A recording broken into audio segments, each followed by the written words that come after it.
नमस्कार, मैं हूं आशीष गोस्वामी। तो चलिए बिना किसी देरी से शुरू करते हैं फटाफट अंदाज में खबरें। हमीरपुर के अवैध खनन मामले में प्रवर्तन निदेशालय की टीम आज आईएसबी चंद्रकला से पूछताछ कर सकती है। आईएसबी चंद्रकला और जियोलॉजिस्ट मोइनुद्दीन ईडी की टीम के सामने पेश होंगे। आपको बता दें कि हमीरपुर अवैध खनन मामले में ईडी ने आईएसबी चंद्रकला और जियोलॉजिस्ट मोइनुद्दीन से उनके आज तक के आयकर रिटर्न, संपत्तियों के दस्तावेज और अन्य कागजात मंगवाए हैं। वहीं घोटाले से जुड़ी रकम की मनी ट्रेल तलाशने के लिए ईडी ने सवालों की लंबी सूची तैयार कर रखी है। कांग्रेस अध्यक्ष राहुल गांधी के अमेठी दौरे का आज दूसरा दिन है। राहुल गांधी आज सलोन विधानसभा क्षेत्र के गांव का दौरा करेंगे। इसके साथ ही राहुल गांधी गेस्ट हाउस में जनता दरबार लगाएंगे और कार्यकर्ताओं से भी मुलाकात करेंगे।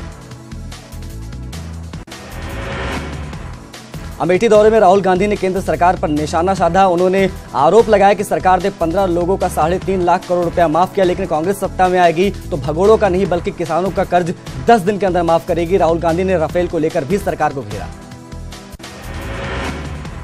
वहीं कांग्रेस अध्यक्ष राहुल गांधी ने कहा कि मैंने प्रियंका गांधी को महासचिव बना दिया है, अब कांग्रेस पार्टी आगे बढ़ेगी और यूपी में अपना मुख्यमंत्री बनाएगी। राहुल ने कहा कि अब पूरा विपक्ष एक होकर चुनाव में भाजपा को हराएगा। प्रियंका गांधी को कांग्रेस का राष्ट्रीय महासचिव बनाए जाने पर आगरा में पोस्टर लगाए गए हैं। पोस्टर में लिखा गया है, दुर्गा का रूप है प्रियंका, साथ ही इंदिरा इज रिटर्न भी लिखा गया है। मथुरा पहुंचे ऊर्जा मंत्री श्रीकांत शर्मा ने मीडिया से बात करते हुए कांग्रेस पर जमकर हमला बोला। उन्होंने कांग्रेस को प्राइवेट लिमिटेड कंपनी बताया। प्रियंका के महासचिव बनाए जाने पर कहा कि कांग्रेस का यूपी में कोई वजूद नहीं। लखनऊ में मंत्री अनुपमा जायसवाल ने प्रियंका गांधी की राजनीति में एंट्री पर प्रतिक्रिया दी। उन्होंने कहा कि पार्टी ने न सिर्फ परिवारवाद को बढ़ावा दिया है बल्कि खुद ही अपने राजकुमार राहुल गांधी को भी नकार दिया है। प्रियंका गांधी की सक्रिय राजनीति में आगमन को लेकर बहस छिड़ गई है। रायबरेली में एमएलसी दिनेश सिंह ने कहा कि उनके राजनीति में आने से कोई प्रभाव नहीं पड़ेगा। वहीं सपा नेता पारुल वाजपेयी ने कहा कि सपा बसपा के गठबंधन से कांग्रेस भी डर गई है। प्रियंका गांधी को पूर्वी यूपी का कांग्रेस प्रभारी बनाए जाने पर बीजेपी ने तंज कसा है। प्रदेश बीजेपी अध्यक्ष महेंद्र नाथ पांडे ने कहा कि प्रियंका के राजनीति में आने से कांग्रेस को कोई फायदा नहीं होने वाला। प्रियंका गांधी की कांग्रेस में एंट्री पर गोंडा से भाजपा सांसद कीर्तिवर्धन सिंह ने तंज कसा। उन्होंने प्रियंका को चुनौती नहीं माना। भाजपा सांसद कीर्तिवर्धन सिंह ने राहुल गांधी को देश का नमूना तक बता दिया। मदरसे बंद करने के प्रस्ताव पर वसीम रिजवी के खिलाफ बरेली में विरोध के सुर उठने लगे हैं। भाजपा प्रचारक एसए हुदा ने रिजवी को दलाल बताया, साथ ही मानसिक संतुलन ठीक करते हुए उनको पागलखाने भेजने की बात भी कही। कानपुर में आरएसएस सर संघ चालक मोहन भागवत के कार्यक्रम से मीडिया को दूर रखा गया। सूत्रों की माने तो वास्तविक सत्रों में कुआं, शमशान और मंदिर सबके लिए खुले रहने के अभियान पर चर्चा होगी। साथ ही कुरीतियों के उन्मूलन पर भी रणनीति बनाई जाएगी। संतों को पेंशन देने के फैसले पर हो रही सियासत के बीच बीजेपी विधायक सुरेंद्र सिंह ने बयान दिया है। उन्होंने कहा है कि संत परेशान या पैसे की बात नहीं करता और पैसे की बात करने वाला संत नहीं होता, संत तो तपस्या पर जीता है। यूपी स्थापना दिवस पर प्रदेश सरकार की ओर से लखनऊ में विशेष समारोह का आयोजन किया गया है। इस समारोह में राज्यपाल राम नाईक और सीएम योगी आदित्यनाथ शामिल होंगे। वहीं महाराष्ट्र के सीएम देवेंद्र फडणवीस भी मौजूद रहेंगे। वाराणसी में चल रहे 3 दिवसीय प्रवासी भारतीय सम्मेलन का समापन हो गया है। समापन कार्यक्रम में राष्ट्रपति रामनाथ कोविंद भी शामिल हुए। कार्यक्रम को संबोधित करते हुए राष्ट्रपति ने कहा कि अप्रवासी भारतीय दिवस में भारतीय संस्कृति और सभ्यता का प्रचार हुआ। वाराणसी में प्रवासी भारतीय सम्मेलन खत्म हो गया है। सम्मेलन में शामिल होने के लिए आए प्रवासी भारतीय अब कुंभ मेला जाएंगे और गंगा में स्नान करेंगे। कुंभ में प्रवासियों की खातिरदारी के लिए यूपी सरकार ने काफी इंतजाम किए हैं। आज लगभग 3000 प्रवासी भारतीय वाराणसी से प्रयागराज पहुंचेंगे, जहां टेंट सिटी में उन्हें रोका जाएगा। इसके बाद उनके दिव्य और भव्य कुंभ के दर्शन की व्यवस्था की गई है। प्रवासी भारतीयों की अगवानी यूपी के कैबिनेट मंत्री सिद्धार्थ नाथ सिंह करेंगे। प्रयागराज में हो रहे कुंभ मेले की दिव्यता और भव्यता को देखने के लिए आज लगभग 3000 प्रवासी भारतीय संगम नगरी आएंगे। वाराणसी में आयोजित 15वें भारतीय सम्मेलन में शिरकत करने के बाद कुंभ का वैभव देखने की राज्य सरकार तैयारी की है। इसके लिए लग्जरी बसों का इंतजाम भी किया गया है। अयोध्या में भगवान राम के भव्य मूर्ति के लिए जमीन अधिग्रहण को लेकर नया विवाद खड़ा हो गया है। दरअसल सरयू तट के किनारे फटिक शिला के स्थल को चिन्हित किया गया था, जहां सैकड़ों की संख्या में लोगों को जमीन और मकान बने हुए हैं, लेकिन अधिकारी बिना किसी सूचना के लोगों के घरों की मनमाने तरीके से नपाई करने लगे। अयोध्या में एक महिला ने शादी समारोह में जमकर हंगामा काटा। महिला का आरोप है कि दूल्हा उसे छोड़कर दूसरी शादी रचा रहा है। शादी समारोह में पहुंची महिला ने 100 नंबर पर फोन कर पुलिस को बुला लिया, लेकिन जब पुलिस मौके पर पहुंची तो पीड़ित पुलिस से शादी के सबूत मांगने लगी। मथुरा में दहेज की वजह से एक लड़की दुल्हन नहीं बन पाई। औरंगाबाद के रहने वाले बीएसएफ में तैनात दरोगा दलबीर ने अपनी बेटी की शादी अलीगढ़ गोंडा गांव के निवासी मानवेंद्र चौधरी के साथ तय की थी, लेकिन दहेज लोभी मानवेंद्र बारात लेकर लड़की के घर नहीं पहुंचा। मानवेंद्र यूपी पुलिस में दरोगा के पद पर तैनात है और लड़की पक्ष से 21 लाख रुपए की मांग कर रहा था। कानपुर देहात के अकबरपुर में किसानों ने दर्जनों जानवरों को प्राइमरी स्कूल में बंद कर ताला जड़ दिया। इसके बाद छात्रों और शिक्षकों के अंदर प्रवेश नहीं हो सका। किसानों का कहना है कि आवारा जानवरों को लेकर नगर पालिका और डीएम से शिकायत की जा चुकी है, लेकिन कोई सुनवाई नहीं हो रही है। लखनऊ के नदवा कॉलेज में गृह मंत्री राजनाथ सिंह ने राबे हसनी नदवी से मुलाकात की। कुछ दिन पहले ही राबे हसनी नदवी के भाई का निधन हो गया था। इस दौरान उप मुख्यमंत्री दिनेश शर्मा के साथ सुधांशु त्रिपाठी भी मौजूद रहे। उधर अखिलेश यादव ने भी नदवा कॉलेज में राबे हसनी नदवी से आधे घंटे मुलाकात की और उनके भाई के इंतकाल के पर श्रद्धांजलि दी। अखिलेश यादव के साथ अहमद हसन भी मौजूद रहे। बाराबंकी में डिप्टी सीएम केशव प्रसाद मौर्य के भाषण के दौरान पार्टी की गुटबंदी दिखी। भाषण के दौरान सांसद प्रियंका सिंह रावत मंच पर केशव मौर्य को बोलने के लिए उठी, लेकिन बीजेपी विधायक ने उन्हें चुप करा दिया। बसपा से 3 बार विधायक रहे छोटेलाल वर्मा, पूर्व पुलिस महानिदेशक सूर्य प्रकाश शुक्ला समेत कई नेताओं और रिटायर्ड अधिकारियों ने बीजेपी की सदस्यता ग्रहण की।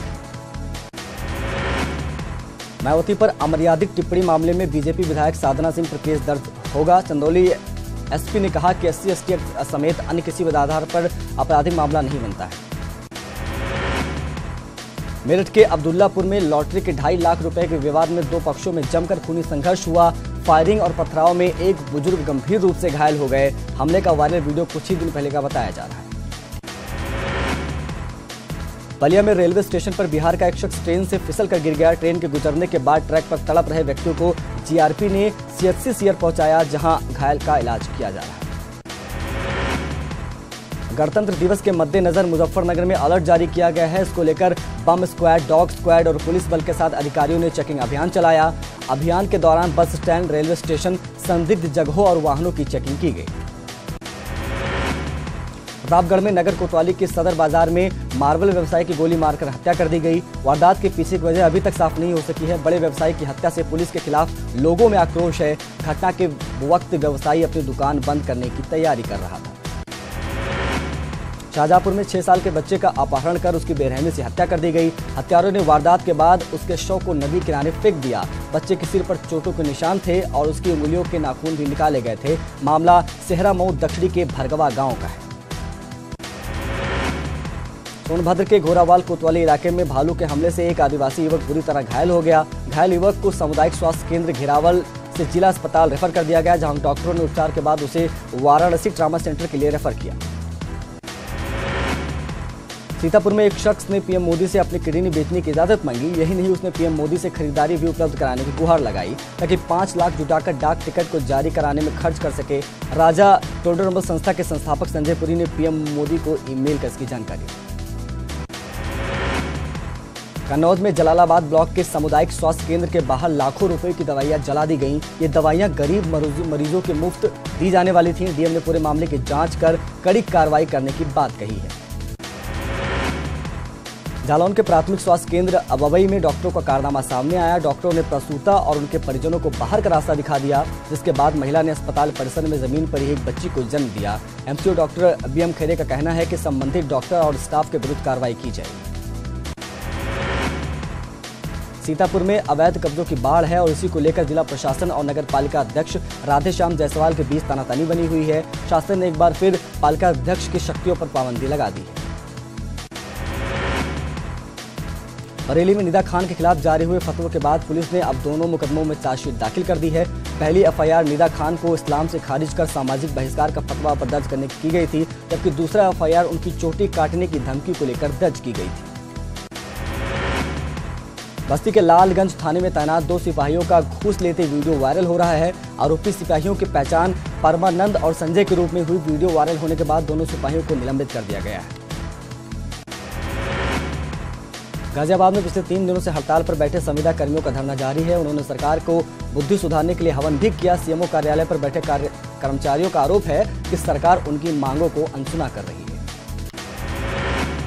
रामपुर के सीएमओ ऑफिस पर स्वास्थ्य विभाग के संविदा कर्मचारियों ने शुद्धि हवन किया और सरकार को सद्बुद्धि दिए जाने की प्रार्थना की। उन्होंने सरकार से इंसाफ की गुहार लगाई। मेरठ करनाल हाईवे पर रॉन्ग साइड में दौड़ते वाहनों पर ग्रामीणों ने जमकर पत्थरबाजी की है। कुछ दबंग लोगों ने ट्रकों पर ईंट पत्थर बरसाए, जिसमें एक ट्रक ड्राइवर ईंट लगने से घायल हो गया। आगरा में पुलिस ने लुटेरे गैंग के एक ऐसे सदस्य को पकड़ा है। गैंग के सदस्य पुलिसकर्मी बनकर लूट की वारदात को अंजाम देते थे। चेकिंग के नाम पर बदमाश लूट की वारदात किया करते थे। उन्नाव की अजगैन थाना पुलिस ने 4 शातिर वाहन चोरों को गिरफ्तार किया है। उनसे चोरी की 100 बाइक पुलिस ने बरामद की है। चोरों का सरगना हालांकि अभी फरार है।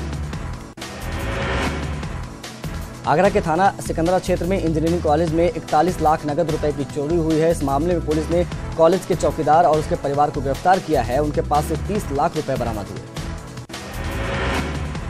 गोंडा में एनआईए और यूपी एटीएस की संयुक्त टीम ने छापेमारी की। टीम ने मेफ्तियान मोहल्ले में मदरसे के मौलवी मौलाना इफ्तिकार अहमद के घर रेड की। टीम ने लगभग 7 घंटे तक इफ्तिकार अहमद से पूछताछ की और कुछ महत्वपूर्ण दस्तावेज को अपने कब्जे में ले गए, लेकिन रवाना हो गए। सूत्रों की माने तो एनआईए के हाथ कुछ अहम दस्तावेज और सुराग लगे हैं। बताया जा रहा है कि टेरर फंडिंग, गुप्त मैसेज डिकोड करने और आईएसआईएस मॉड्यूल के सक्रियता की सूचना को लेकर मिले अहम सुराग को लेकर टीम ने रेड की थी। एनआईए की अपर पुलिस अधीक्षक के नेतृत्व 10 लोगों की टीम ने कार्रवाई की। सुबह 7 बजे शुरू हुई छापेमारी के बाद टीम रवाना हो गई। आपको बता दें कि पड़ोसी जिले बहराइच से एक आतंकी को गिरफ्तार किया गया था और आसपास के जिलों में भी एनआईए लगातार नजर बनाए हुए है।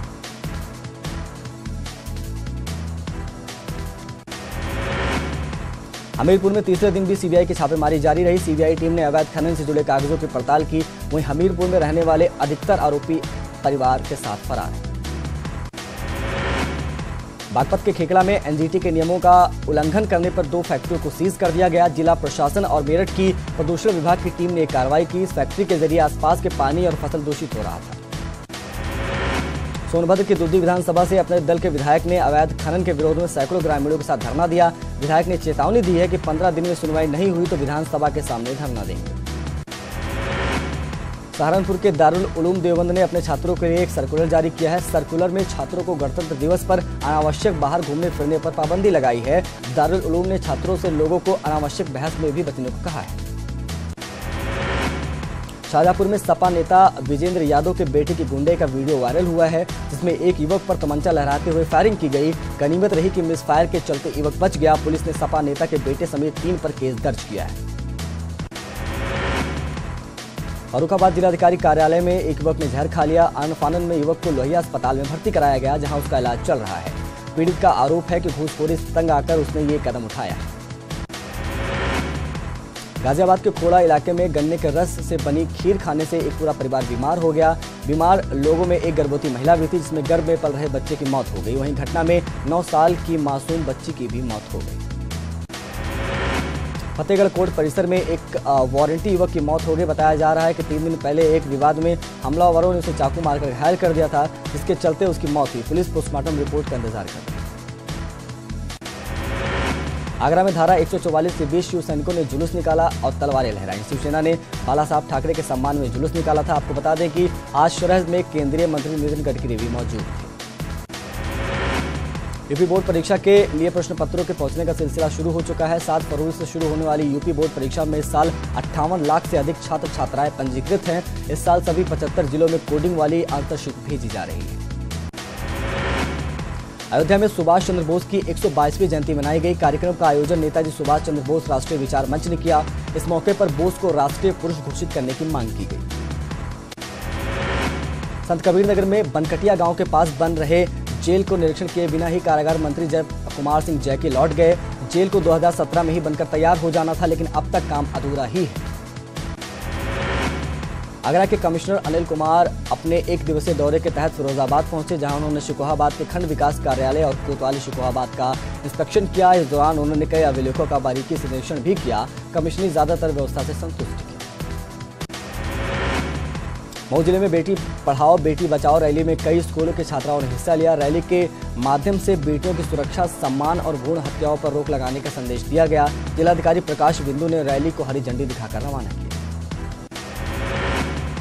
आगरा में कैंट परिसर में सेना ने वेटरन्स डे मनाया गया। इस मौके पर सेना ने जवानों ने हैरत अंगेज करतब दिखाए। कार्यक्रम में 3 सेना के जवान शामिल हुए।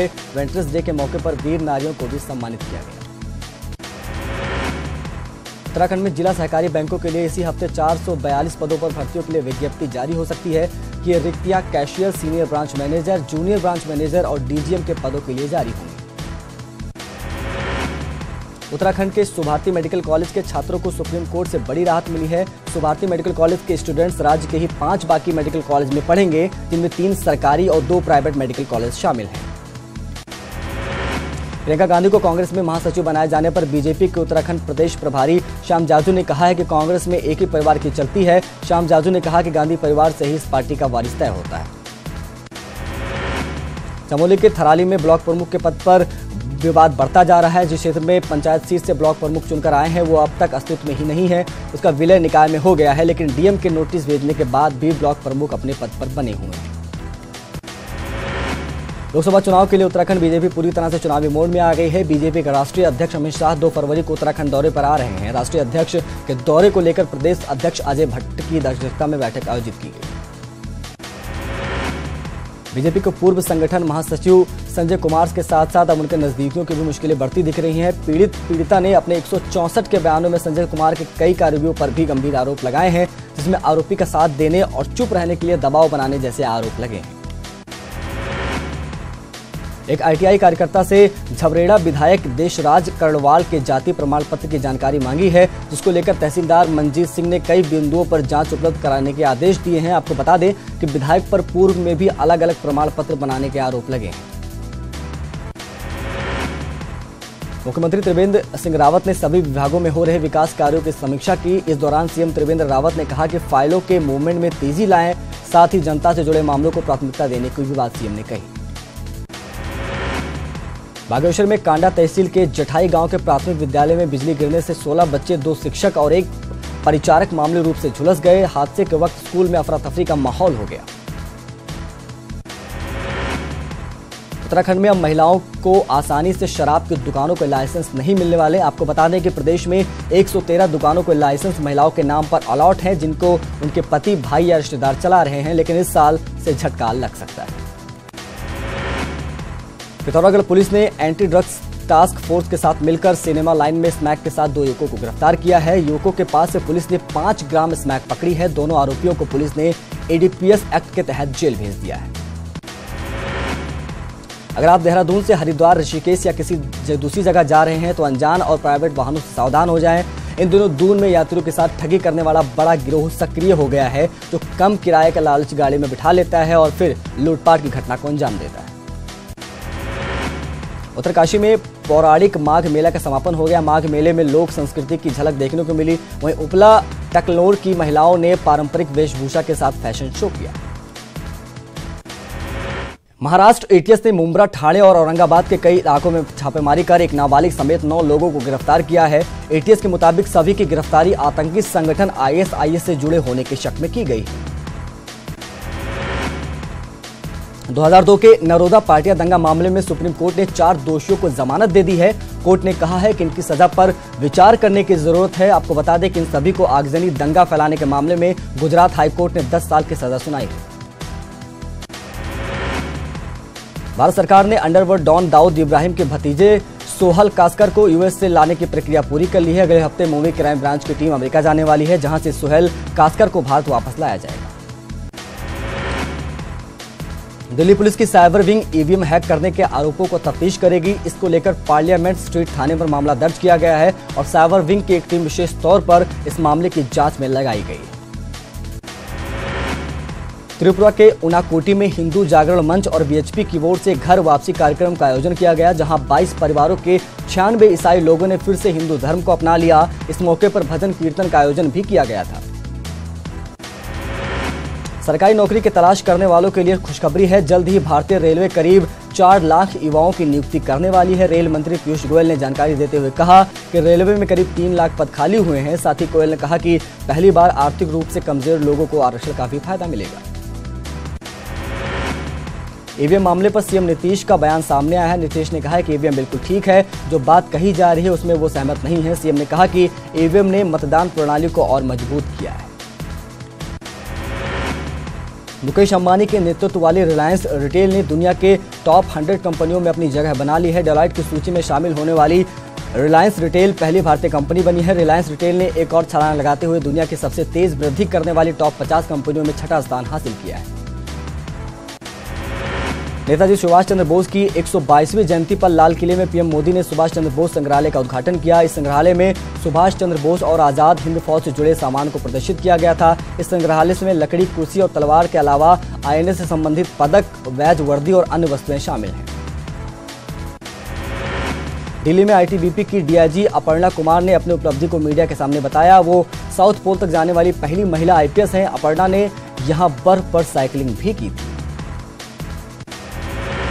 प्रदेश में गणतंत्र दिवस की तैयारियां जोर शोर से चल रही हैं। दिल्ली में इंडिया गेट को तिरंगे के रंग में सजाया गया है। साथ ही कड़ी सुरक्षा के इंतजाम भी किए गए हैं। गुजरात के सूरत के गुरुकुल विद्यालय के छात्रों ने अनोखा काम किया है और देशभक्ति की मिसाल पेश की है। 26 जनवरी को तैयारी को लेकर वंदे मातरम और झंडे की आकृति बनाई गई। इसमें 1200 छात्र शामिल थे। सूरत में गुरुकुल विद्यालय के विद्यार्थियों ने वंदे मातरम के साथ पेश किया खूबसूरत नजारा। 1200 विद्यार्थियों ने साथ मिलकर अनोखी तस्वीर पेश की। आज पीएम मोदी की अध्यक्षता में 3 सदस्यों की हाई प्रोफाइल कमेटी आज सीबीआई के नए चीफ नियुक्ति के लिए मीटिंग करने वाली है। इस कमेटी में पीएम मोदी के अलावा chief justice of India Ranjan Gogoi और विपक्ष के नेता मल्लिकार्जुन खड़गे शामिल हैं। आज इसरो दुनिया के सबसे छोटे सैटेलाइट कैल्समाइट को लॉन्च करने वाला है। PSLV-44 के जरिए क्लासमेट और माइक्रोसैट को श्रीहरिकोटा स्थित सतीश धवन स्पेस सेंटर से लॉन्च किया जाएगा। तो मेरे साथ फिलहाल इस बुलेटिन में इतना ही। नमस्कार।